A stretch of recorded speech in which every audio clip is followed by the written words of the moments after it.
a Radioactiva 97.9, en donde, como ven, seguimos desde casa, pero los estamos acompañando y trayéndoles buenos invitados para que ustedes los conozcan un poquito más. Hoy tenemos una invitada tremenda, una de esas grandes figuras femeninas que tiene el rock y que sin duda alguna nos ha acompañado con cada uno de sus álbumes y sus canciones. Ella es Amy Lee, la cantante de Evanescence, que como ven también está desde casa y pues vamos a hablar un poquito también de esos nuevos sonidos y de cómo ha vivido este 2020. Entonces, sin más preámbulo, Amy Lee, hi! It's a huge pleasure for us having you here on Radioacktiva 97.9. How are you? How's everything been going? I know 2020 seems like it will last forever, but for example, here in Colombia, we've been locked down for almost 6 months. But how's everything going for you? I'm doing well. It's been, it's hard to sum up the year. It's just been so much. I feel like a million years have gone by. You're right. It is going too slow.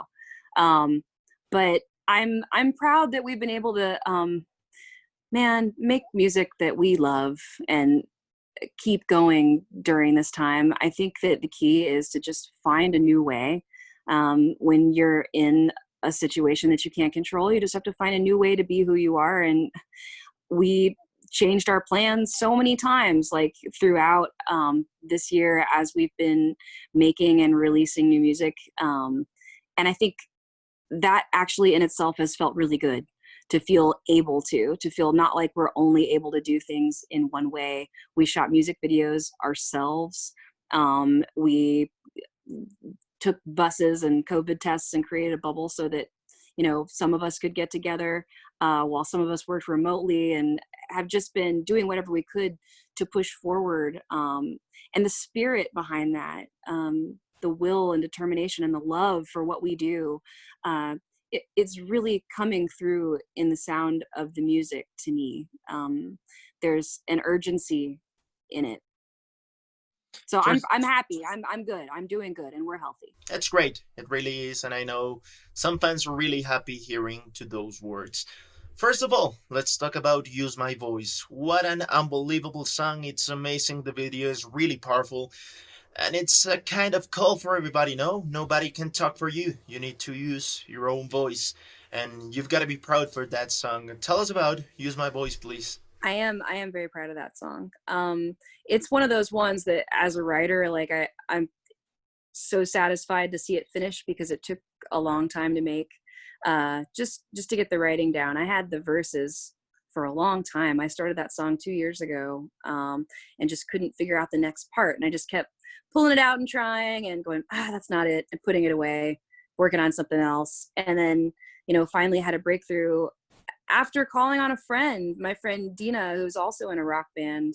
She came over. We like to listen to each other's music sometimes and give each other feedback. And she just totally cracked it open for me and helped me write the melody of the chorus, and just, I don't know, poured like the love and confidence into it that I needed to take it all the way. And I think that her doing that with me is part of the inspiration for having all those other women sing on the track with us.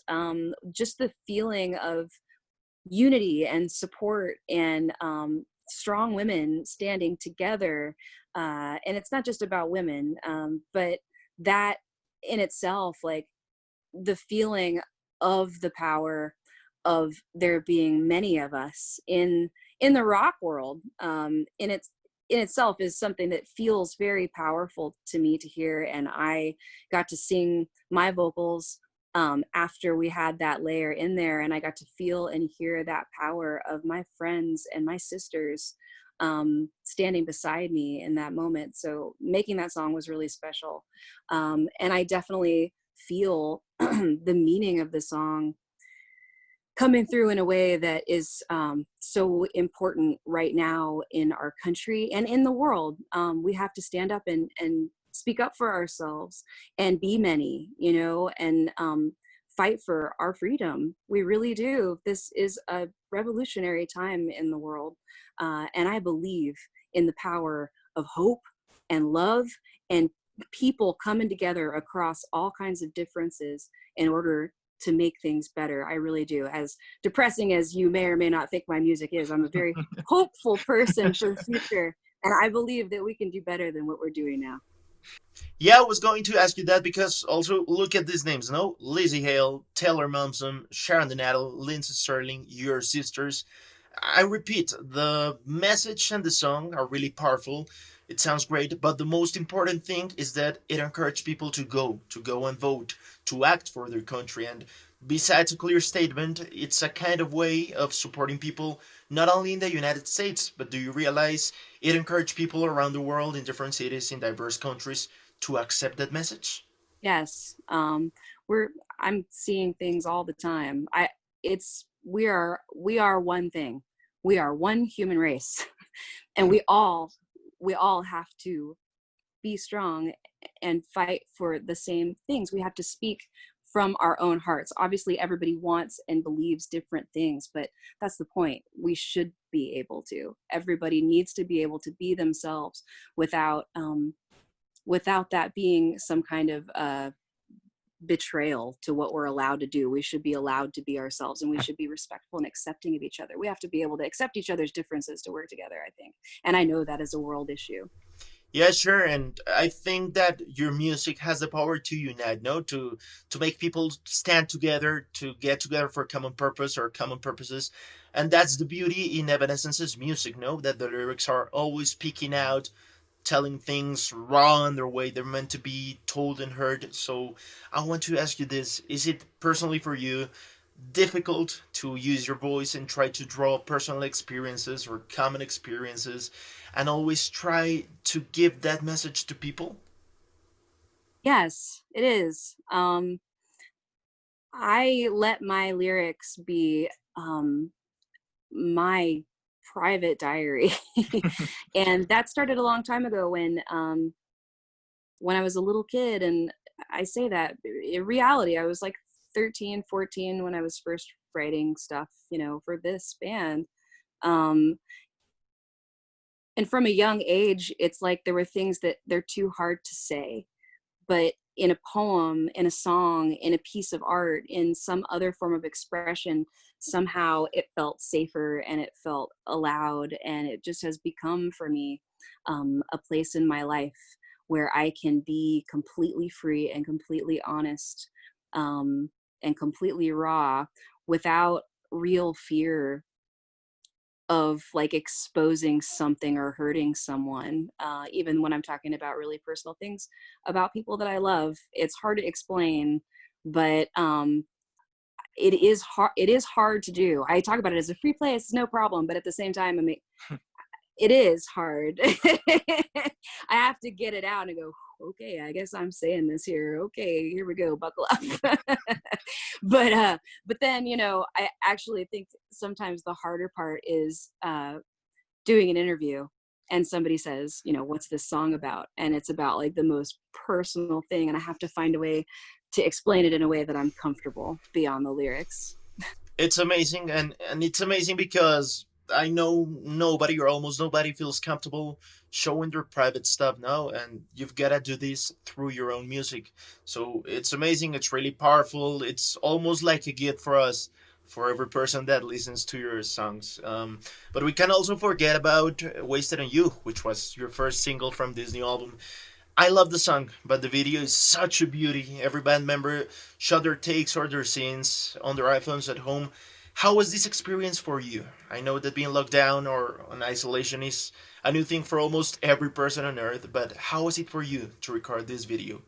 It felt really good to be able to find a way through that when we just didn't know what to do. Like, it had to have a video. We wanted it to have a video so badly, but we couldn't be together. And I didn't want to just do iPhone performances. I wanted to be something more because it's not as big of a deal probably for some people who are used to showing their private lives on social media a lot. I'm not one of those people. I've always kept my home and my family like really private, and don't usually let anybody in the way that we did in our video. And so what I was thinking and what really came true, for all of us, is that, you know, normally we're able to give a huge production. Like that's part of what Evanescence is this big storyline production, like massive music video with a lot of visual makeup and costumes and all that. And I love that. That's beautiful and still part of us. But knowing that we couldn't do that, I wanted to still be able to give more in another way. And so we couldn't give all that production, but we could give more by giving our real selves, like taking it straight raw from the heart in our bedrooms, in my dressing gown, like really sharing our personal experience and struggles like through this time. And by doing that, I felt really the connection that I was craving with my band by creating, a video where we are doing the same things but apart, like we're still together. And I felt a sense of togetherness that I was craving, with our fans by sharing with them that way, and then also seeing them doing the same things and going through the same thing. Like I think in that initial first couple of months of the lockdown, everybody was really just kind of scared and lonely. And to be able to reach out, into the universe and grab hands just felt really good. So we are very proud of that video. And I think that music during these times is such a cool and a necessary gift because cultural expressions are so important and they make us forget all the shit that's happening outside. I read an article a couple of weeks ago. Well, it was really a post in which you said that women get skipped over in rock in many ways. You've been part of this industry, of this music industry, for many years, and I suppose you've experienced a lot of stuff. You're one of the most important female rock figures, and have you seen things improve a little bit for women, or is it just the same context for all these years? No, I have. I have definitely seen improvement more and more and more. When we go on tour, I'm never I'm rarely the only one anymore. This isn't about women in music because there's always been women in music, but women in rock and in particularly hard rock and rock radio, like that's a rarity. And it's not that I haven't spoken about it before, but I haven't spoken about it much because we've had great success. I'm very grateful for everything that's happened to us. So, naturally, on one hand, it's easier just keep your head down and go, we made it. Don't bring it up. But that's the more that I've been looking at, the world around us in so many ways with social issues. That's not the way to handle it. Like the way to handle it isn't to just go, okay, sweet, I made it, so everybody else can fend for yourself. We have to support each other and lift each other up. And I think that one way that I could support better is by pointing out, of course there's a struggle, of course there is a bigger challenge being a woman in hard rock. That's not what people expect it to sound like. Now that has changed. And I think that part of the reason that it's changed is because it's changing also from the inside.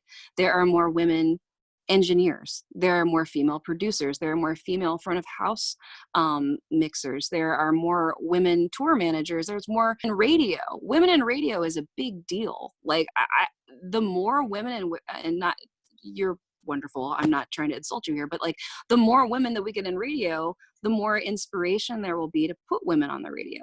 So as far as women in rock, I'm just talking about women in rock radio.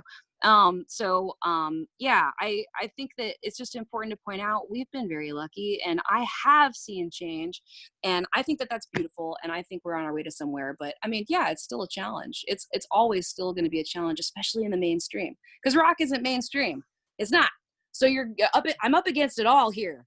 I'm first of all in rock. So it's like, there's this much room for you in the music world. And then beyond that, I'm a woman in rock. So it's like, you got this big of a space. Amazing. So I'm gonna do my best to dominate that space. Okay. And you also said that the true heart of rock music is the spirit of rebellion, and I've got to say, women are the real thing. Here in Colombia, for example, one of the most iconic rock stars is a woman. She's Andrea Echeverry from a historic national group called Aterciopelados, and I think uh, what women are doing, not only in music but also in politics, in science. It's a huge thing that needs to be recognized during these times. Finally, you've been such an inspiration, Emily, for many people around the world. I want you to imagine this. I listened to your songs when I was at school, during college, now in this grown up life that they call.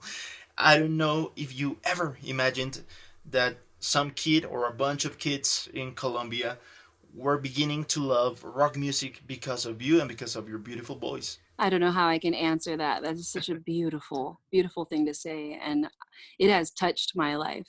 I don't know what I expected when I was a kid. I had dreams of us making it, but I didn't know what that really meant.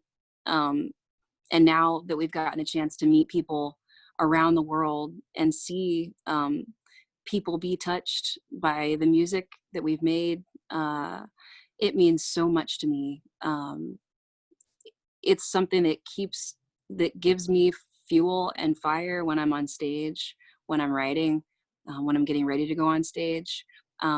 Knowing how deep it is for people, and how good it is for people, the way it is for me, um, just makes it all more worth it. It just makes me appreciate it that much more. And I can't say that I started out understanding any of that. We just had to experience it and learn it. And through so many people's stories and experiences, um, I've gotten to get a whole new perspective um, on what it means to do what I do. And I'm very grateful. Well, it's huge for us. It's such an honor to have you here, Emily. We hope to see you very soon. I hope you guys make it to Colombia. You have such a huge fan base here, and there could be a lot of kids that maybe are starting to love rock music, rock and roll, because of you and your new stuff, as it happened to I me. love it. That's so Finally, good. That's beautiful. finally, It's been way too long. We're ready to come back whenever it's possible. We're there. Yeah, and we are waiting for you with our heart full of love and with our arms really, really wide open. Emily, thank you very much for being here with us. It's Radioactiva 97.9. Gracias a todos ustedes. Será Emily, la cantante de Evanescence, acá para todos en Radioactiva 97.9.